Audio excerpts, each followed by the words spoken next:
You're now listening to episode 113 of the Real Estate CPA podcast. Your source for all things real estate, accounting, and tax. Here we reveal our secrets that can save you thousands in taxes, streamline your accounting process, and help grow your business. Stay tuned to hear insightful interviews with industry experts, successful real estate investors, and current clients on what strategies they use to grow their business and how they steer clear of Uncle Sam. Hi everyone, and thanks for tuning in. Brandon Hall and Thomas Castelli joined here today with Brock Holliman, founder of Holliman Capital Group, a Florida-based built-to-rent construction company. In today's episode, we discuss how Brock started his career in real estate at the bottom of the market back in 2011, his build-to-rent business model that is attracting investment capital with no end in sight, the current state of the rental markets in Florida, the real estate professional status, and much more. Hey, Brock, thanks so much for taking the time to come on the show today. Would you be able to give our listeners a little information on your background and how you got involved with real estate? Yeah, sure. So I guess I'll make a long story short here. Back in high school, I really wasn't much of the school guy. I didn't really like to go to class that much, to be honest. So, and if you go back there at the year, I graduated high school in 2011, like right in the middle of the Great Recession. So there was a ton of opportunity as far as foreclosures go. And back then I had a lawn business in high school. And what I did was go around to a lot of the local banks and pick up their foreclosures to go mow all their yards. And then I thought, man, these houses are just vacant.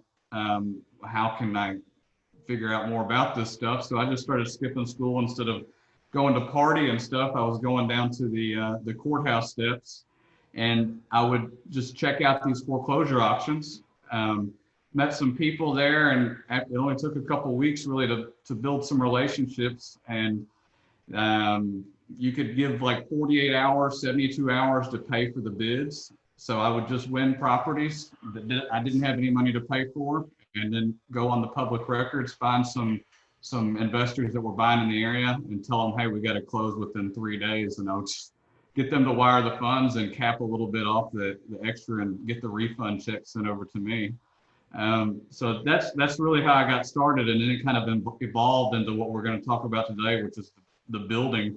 And I mean, I'm just ready to adapt, I guess, on whatever side the market takes. But back then you couldn't build and make a profit because things were selling for cheaper than it would have cost to build them. So as the market prices went up and they rose, I kind of adapted and went from buying the foreclosure houses at the steps with other people's money to buying them and doing some light rehabs and doing some bigger rehabs. And now we're at the point where we're building new construction. So in a nutshell.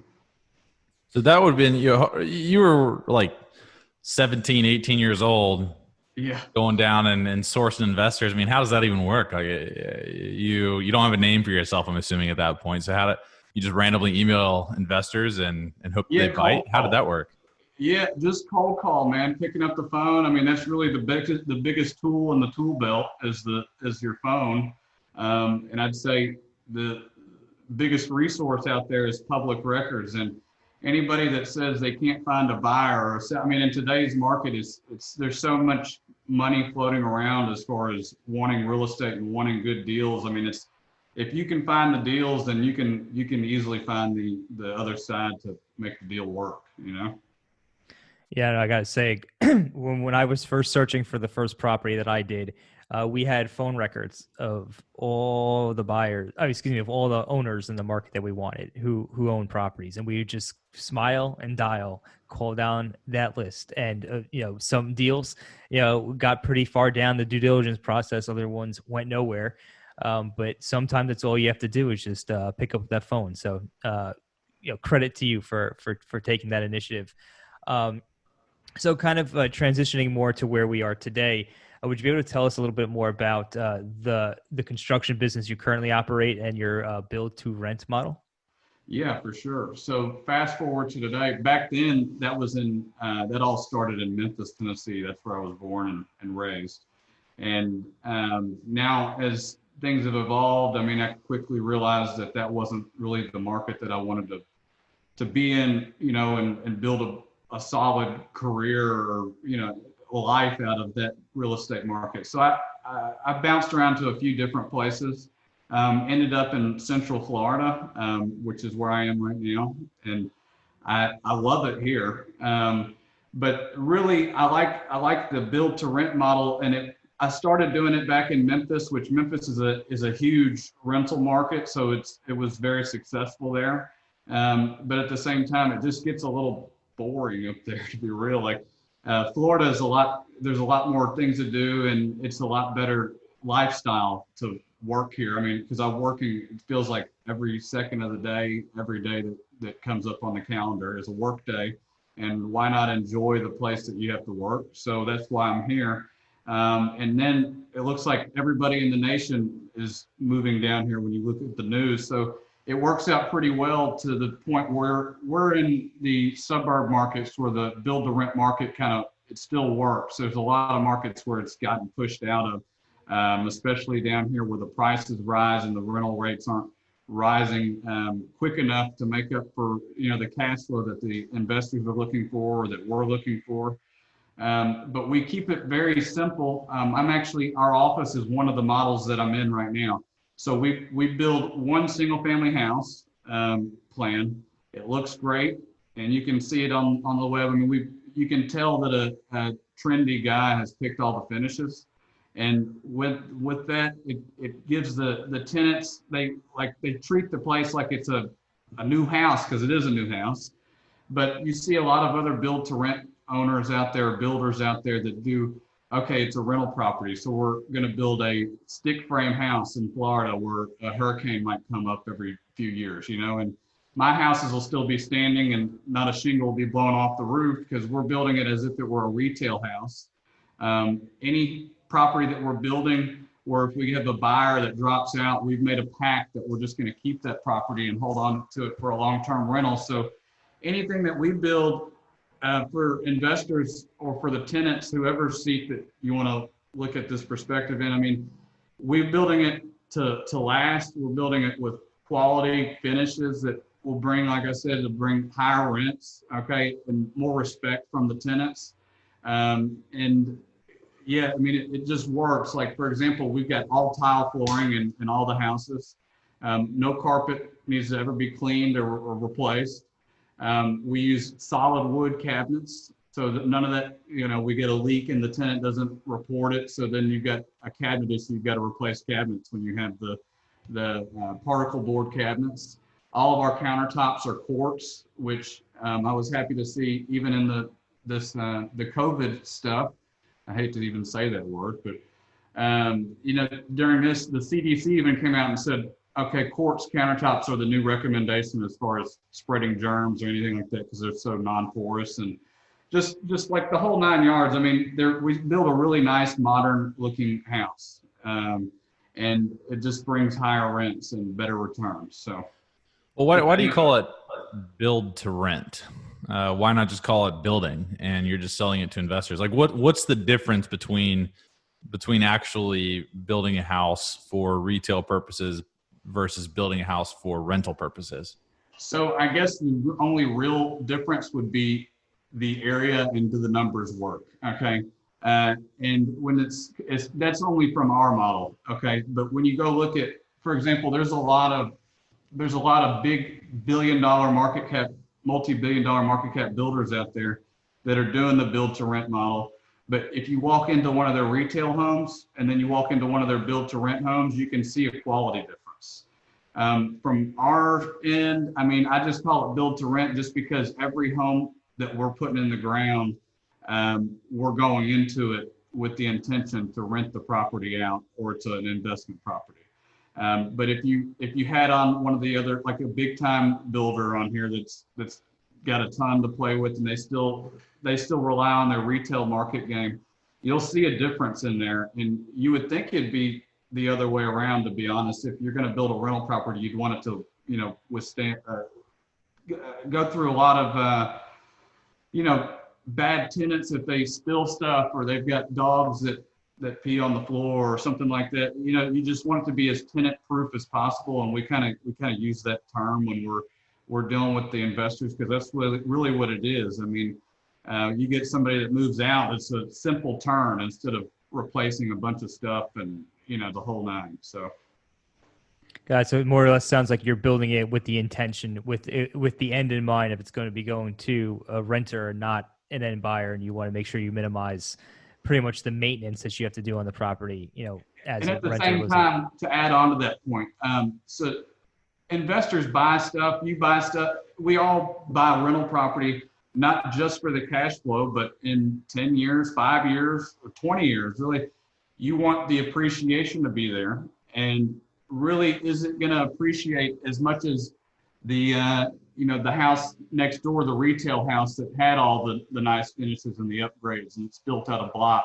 I mean, you want it to go up just in price. You don't just want to get your cash flow and pay your mortgage payment and then not appreciate as much as your neighbors did just because you did a build to rent quality, you know?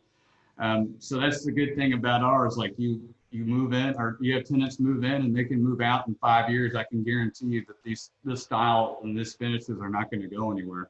Not in the next 5, probably not in the next 10 years. So I know that you had mentioned that you keep some of these for yourself, your own rentals. Is there a certain way you determine whether or not you want to keep it for yourself, or that you're going to sell it, or how does that process work for you? Really, it's difficult to turn down a profit to build and sell. Okay, but the thing is, like we started off, I said that I got started when I was late 17. Okay, every deal that I've been a part of, and I know that I started at the bottom of a crash. So realistically, anything that I did buy and anything I did sell should be worth more today than it was when I bought it. But every single deal, and it's over 500 different properties, they're worth more now than they were when I sold them. So it kind of hurts every time that we sell one, to be honest, even though you make a decent profit, but you're taxed on that profit, as you all know. And I don't like that. I want to keep the properties, and I want the long-term generational wealth, the financial freedom, that if I don't want to wake up until 9 o'clock today, then nothing's going to happen wrong, you know? So there's really, with that being said, no particular formula as far as we need to keep this one or that one. Really, it's because we have such a long list of buyers waiting on us for us to buy more lots so they can go under contract and buy investment property off of us.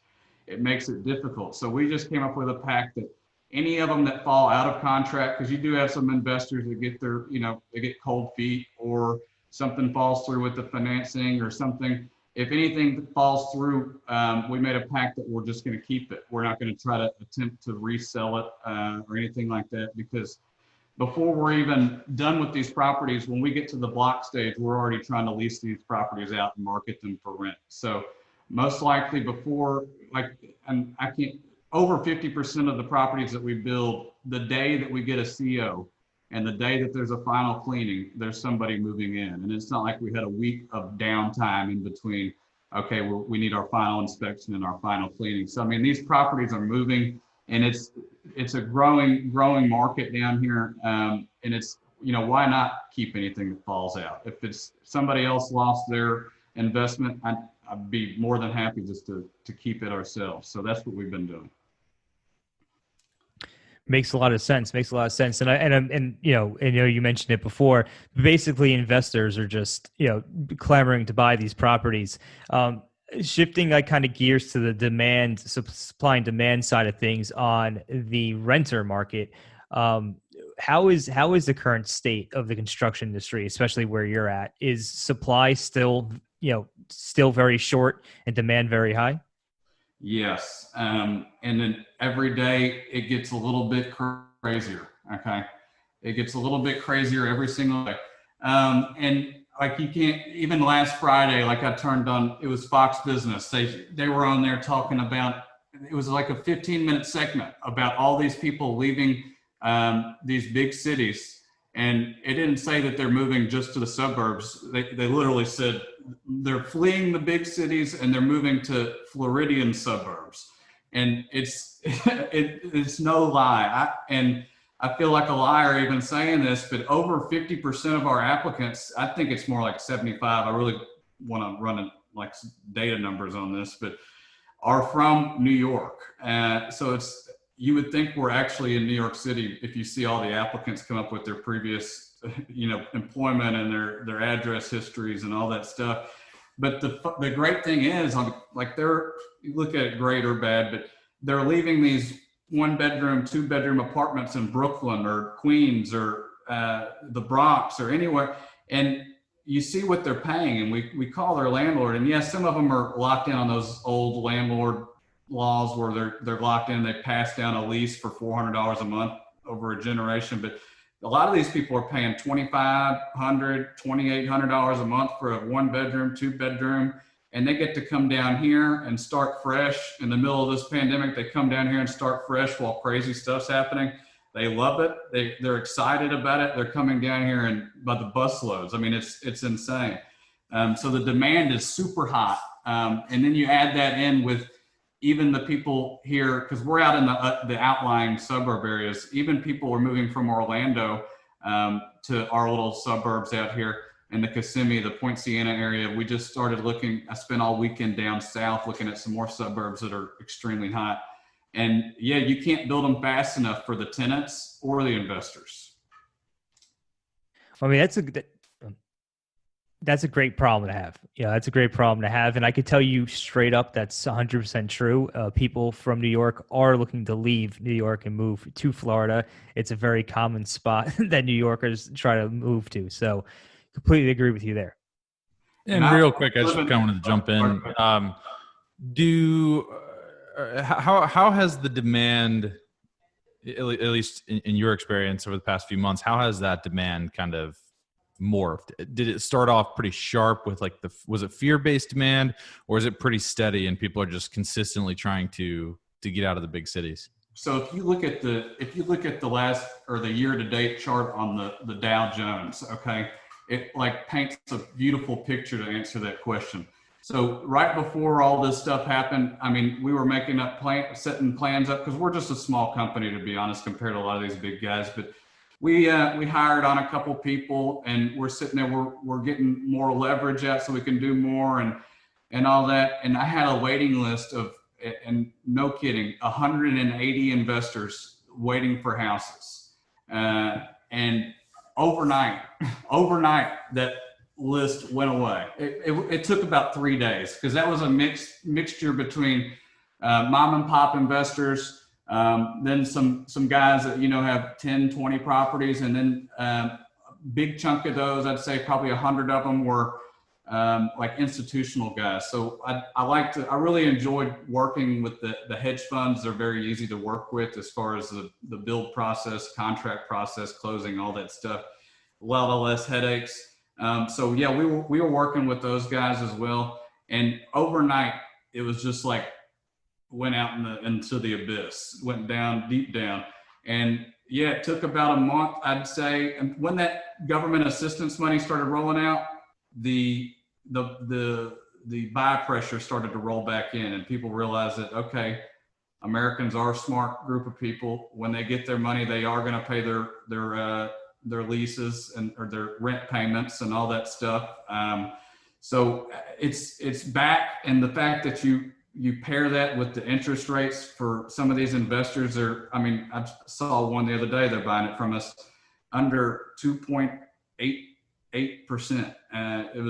It's crazy. So that, and then rental prices now starting to actually go up.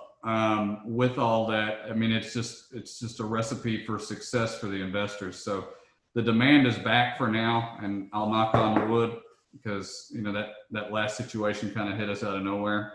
But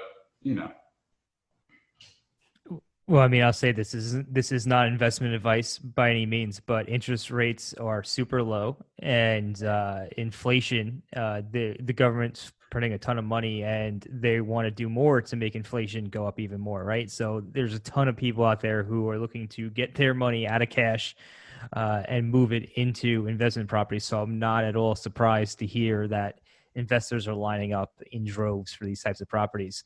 Kind of moving to the construction process a little bit. We have a lot of listeners on the show who do, extensive rehabs and maybe not ground up development necessarily, but what are the key aspects you look at before starting a new construction project? Yeah. So first thing, because we don't want to switch our model, we love the model. And if anything does happen to the market that's crazy, like we were fully prepared to keep all the properties. I think we had 14 under construction and 12 of the buyers dropped off within a couple of days for those 14 under construction, with many more in the pipeline.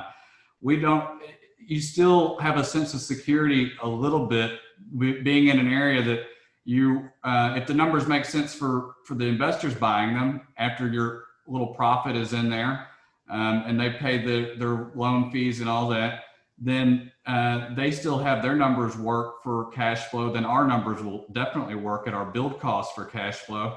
So it's kind of, we don't want to change our model up as far as that goes. So any areas where the numbers work for the build to rent model, that's the first key. And then the second key is we want to make sure that our floor plan fits. Okay. It's not like we don't want to get creative, but the last, I'd say 5 years before this year, we were doing all kinds of different builds. I mean, like more custom stuff and more like 500K and up. And this was in Memphis. So like, that means a lot. Like if you pay 500K for a house in Memphis, like you're Fred Smith there. So like it's a mansion, right? Yeah. I mean, that's like a huge hat. You're a baller in Memphis with that. But you go up to New York, then you're living in Harlem or Bronx. So, and that's even if 500,000 will get you there. I'm not very sure, but now come down here. You can tell it's going up, and it's headed towards that direction with that inflation thing you touched on. But yet we want to make sure that our house plan fits because we know it works. And it's like just our single family house. It's 4-bed, 2-bath, split floor plan, very open, very, very modern floor plan. And we don't want to change it up on our people. We just now started getting into the groove of a system. Once I figured out what a system was, but now we don't want to mess the system up. So we need to make sure that our floor plan fits on it. Now that's probably not something that everybody else is going to put on their criteria or their checklist. But yeah, if the numbers work, if we're in a high growth area, which you see on the news all the time, then we're in the right ballpark here as far as what we're going to do to choose a lot or an area. And then one other big thing is to verify your impact fee costs, because you have some areas down here growing so quickly. Before I moved here, I didn't even know what the hell an impact fee was. Okay. And in Memphis, it was, you pull a permit, you pay $400, you build a house. It doesn't matter if it's a $2 million house. It doesn't matter if it's a $100,000 house. It's around $400 to pull a permit. Now down here, it varies by county. And like, for example, this one subdivision we're building in now, it shares 2 counties. One county, it costs around $13,000 for impact fees. The other county, it costs $28,000 for impact fees. And you're not going to get, it's probably a $50 rent bump on one side of the county. So we're careful with that kind of thing. But I guess my checklist or criteria that we're talking about is more specific to my area in particular. You know how trends repeat themselves, especially like clothing trends, the stuff that you wore when you were in high school, you like laugh about, and then it kind of comes back around and you're like, holy crap. Do you think that open concepts are ever going to go out the window, and it's going to like ever resort back to some sort of like boxed off floor plan that we used to see in the 80s and 90s, I guess? I'm going to say no, I don't think that's going to happen. But at the same time, we're all usually wrong about that stuff over time anyhow. But then back in the 80s and 90s, gold fixtures were in. They probably said, oh no, nobody would ever want anything but these gold or brass fixtures. So, yeah. Now they all want, and back then they were saying chrome was cheap. chrome was cheap. Now I put chrome and brushed nickel and everything. The silver is where it's at, so. Yeah. But gold's a good example because I guess gold's kind of coming back now, especially in those farmhouse style builds. Yeah. And that was, I have done some of those over the last couple of years where I'll have a black and gold finished bathroom or something. And it actually looks really hot, like it looks super good. But the brass or the gold and brass handrails and plumbing fixtures all throughout the house and stuff. If that's back, I didn't know it was. I just learned something. But yeah, it's always funny because my wife and I have picked up a few properties, and we always go in to start that rehab process, and we always start joking about how poor of a taste the prior or the originators of the house had, or whoever did the rehab had, like years and years and years ago, right? But then we're also sitting there laughing like, man, our kids are going to say the same thing about us one day. Here we are thinking stainless steel appliances are the hot thing, and one day it's going to be like, I don't know, plasma appliances or something weird like that. And I actually like the new ones, those gunmetal black appliances. Yeah. Those are really cool too. But yeah, the green carpet though. Y'all aren't putting green carpet in, are you? No. But green carpet will probably come back too, just like gold fixtures do. So never count it out, right? Are you doing the gold or the brass? Or are you doing like the champagne bronze? Or you know what I'm talking about? Yeah, it's not the champagne bronze. So in our prior house that we actually just got rid of today, actually, hopefully about an hour ago. We haven't heard anything from the closing attorney yet, but we'll see. But that one we put gold fixtures in. It was like a brushed gold. It was actually looked really nice, kind of like a farmhouse style look and feel. So yeah, that's the same thing we did, the brushed gold. I thought that looked, the shiny gold, I don't know, not so much. I don't know if that's back yet. Yeah, I think there's like a difference between, like a mobile home park gold doorknob versus not to say that's a bad doorknob necessarily. It's just not the type of gold we were putting in our rehabs. I know you're doing 24 karat, right? Yeah. Don't know about that either. But brush, yeah. But anyway, that's just interesting. I just didn't know from like a builder perspective if you kind of had any like insight on those types of trends that were going on. And well, with that said, also just so that when I do that kind of stuff, it is more in like the custom stuff. Like, oh, I'm gonna actually have some fun with this and go pick out some different tile for this bathroom. But these, we're keeping it it's like apartment style. It's not like apartment style grade or anything like that, but we're keeping it very uniform. Like if 5 years from now we get a tenant that calls here, or if they call in South Florida, or we've got to replace some tile, we know it's the same tile we put in. We know the paint color. We know everything that went in there, and it all looks good. And if it starts to go out of style, then yeah, you can bet that we're going to rearrange that. But we want to keep it more, like I was saying, more systematized, and it's really been able to help us ramp up volume a lot more, Yeah, well, it helps with scalability. Whenever you can standardize anything top to bottom, you can scale faster, you can drive better profitability through process improvement. You're not like trying to custom quote or scope everything that you're doing, and you create like a known variable and a lot of unknowns, right? That's what running a business is. There's a lot of unknowns. If you can create some sort of known items or systems or processes, then you can kind of tackle the rest of the unknown as it gets thrown your way. 1,000,000%. Yeah. So just quick question. Speaking of the process and the system you're using, do you use the same teams, the same construction teams over and over again, or are you constantly like having to rehire new players in that game, if you will? Well, look, I love our crews. I love our team. With that being said, nobody's ever safe. Okay. Everybody's has the ability to be on the chopping block if they don't hit our schedules and hit what we need to do. But we're not some hard-nosed people and we pay the same week that they get the jobs done. Okay. So they're very loyal to us. We do use the same crews. There's just some of the trades where they just can't keep up quick enough. Like now we had 10 slabs go in the ground last week, and we used one concrete crew. That was a mistake. We're ironing out some of the mistakes, like our block crews, our concrete crews.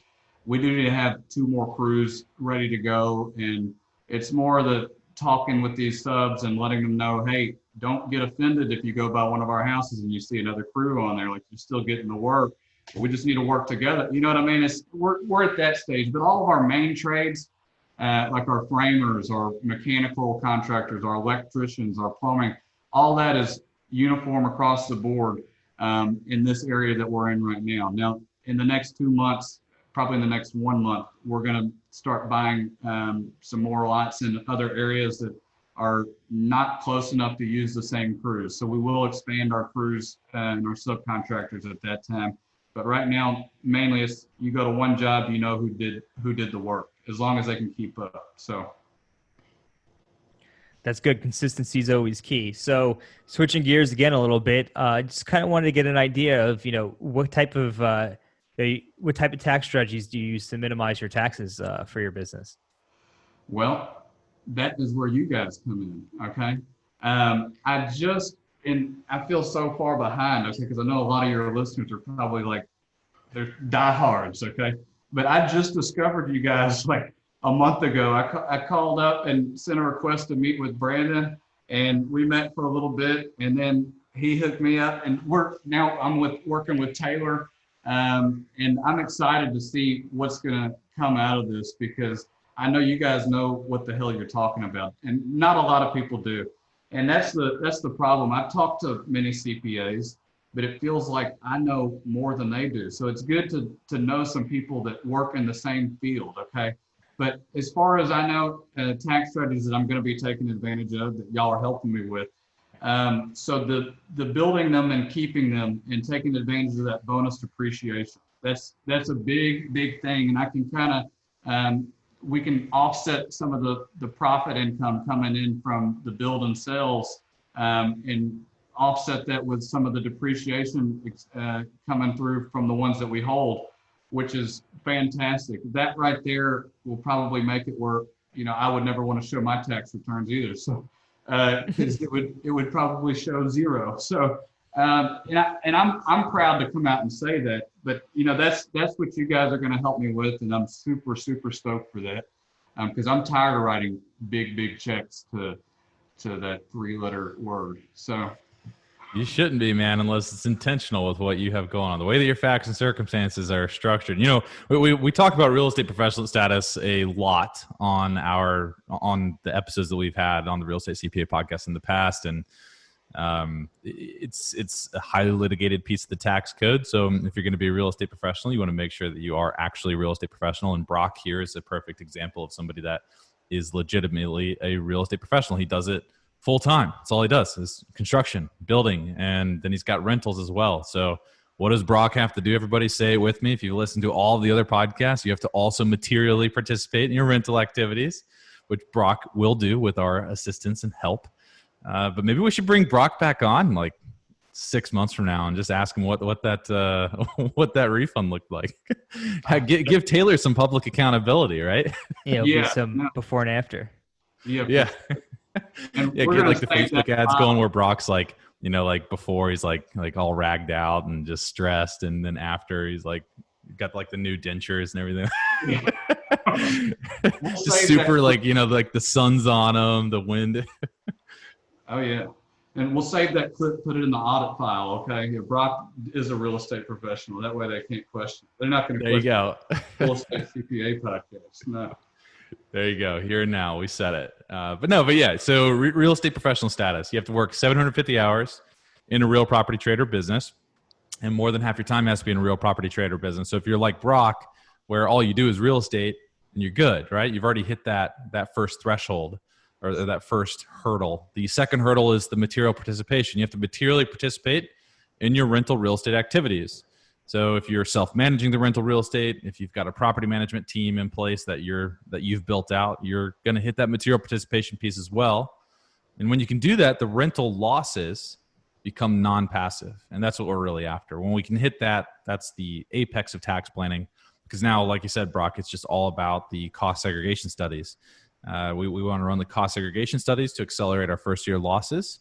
And then we get to take those rental losses and offset all of our other income. And in Brock's case, gets to offset his net income from his building, which is awesome. The other cool thing that Brock's got going for him too is since he's building all the properties himself, guess what? He has all the cost data. So that those cost seg studies could theoretically be cheaper to administer because he's already got all the data. They could be more accurate, and Brock himself could potentially, and we're not going to probably turn you loose with this, but theoretically, Brock himself could run his own cost seg studies with the help of the CPA. So there's a lot of cool things when I'll do your cost segs, okay? I'll do all of them for you. There you go. See, yeah, and if you have impeccable records and budgets and detail, you've pretty much done your own cost seg study.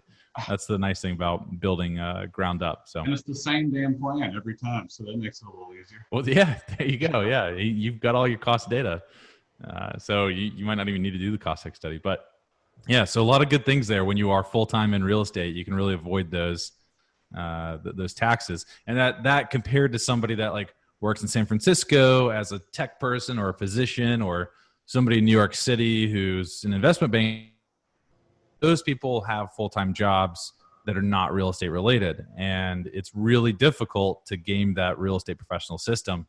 And it's typically not recommended to do unless you can legitimately qualify. And legitimately qualifying means that you either have to have a spouse that doesn't work, or you have to take a back seat in your job. You have to really step it down, go part-time or very part-time in order to really withstand any sort of IRS challenge that comes in and scrutinizes your hours spent in real estate versus your hours spent in employment. So that's the challenge. But I like talking to folks like Brock, because the real estate professional status at that point is just a total shoe-in. And now it's just a matter of how do we want to cut this up? We can kind of control Brock's tax liability at the end of the day, which is nice. Yeah, for sure.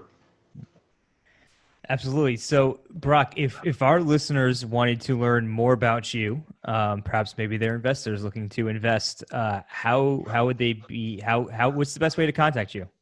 Yeah, for sure. So you can email me directly if you're interested in getting any investment properties, and I'm telling you they're fantastic. If anybody's thinking about taking advantage of these rates, and trying to find some quality properties in areas that look to be appreciating, where people are pouring into them, just send me an email. It's Brock, BROCK, at HollimanCapital.com, HOLLIMANCAPITAL.com.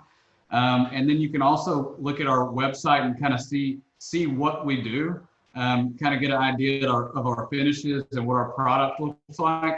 Because we also we didn't touch on it, but we build a lot of duplexes, and we just started some multifamily buildings, but they're single family attached. So some townhouse buildings, which are going to be great.